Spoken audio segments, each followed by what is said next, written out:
सोचिए, एक सुबह आपका 4-5 साल का बच्चा उठे और आपकी तरफ देखकर बड़ी शांति से कहे कि आप उसके असली माता पिता नहीं हैं। ये बच्चा घंटों चुपचाप बैठा रहता था, जैसे किसी ऐसी याद में खोया हो जो उसकी उम्र से कहीं बड़ी थी।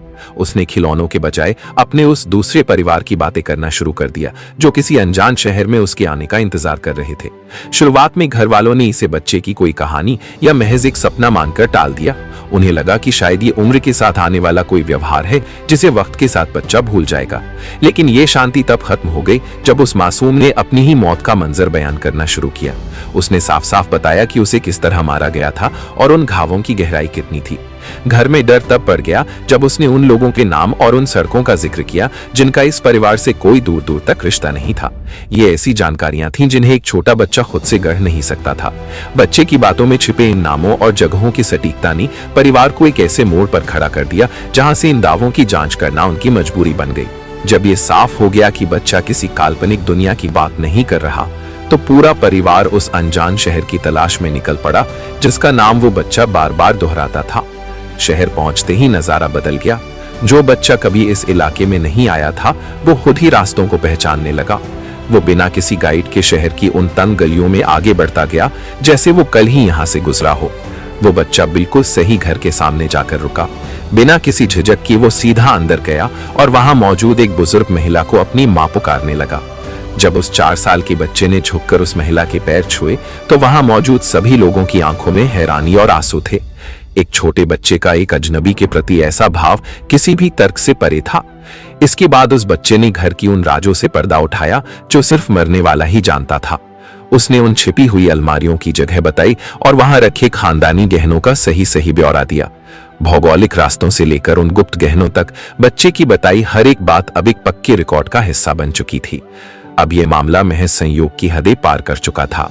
अक्सर ऐसी घटनाओं को याददाश्त कर धोखा कहकर खारिज कर दिया जाता है, लेकिन इस कहानी में एक ऐसा पहलू जुड़ा था जिसे दिमागी वहम कहना संभव नहीं था।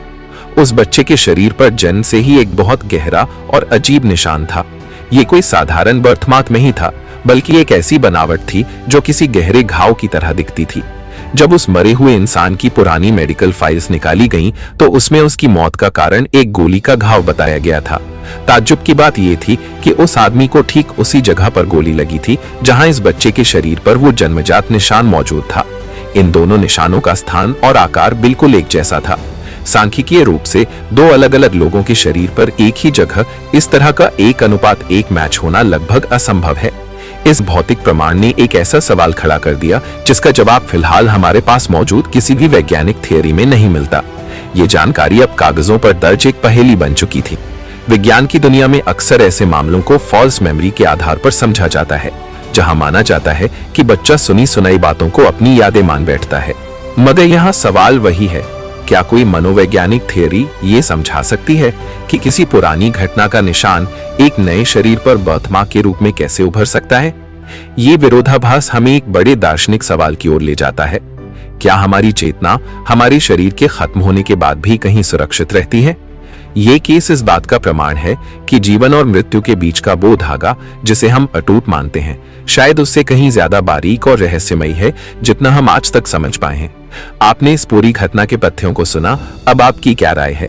क्या ये पुनर्जन्म का प्रमाण है या कुदरत का कोई खेल जिसे हम समझ नहीं पा रहे? हमें कमेंट्स में अपनी राय जरूर दें। अगर आपको ये सच्ची घटना हैरान करने वाली लगी हो तो वीडियो को लाइक करें और अपने परिवार के साथ शेयर करें। ऐसी ही और रहस्यमयी कहानियों के लिए हमारे चैनल को सब्सक्राइब करना ना भूलें।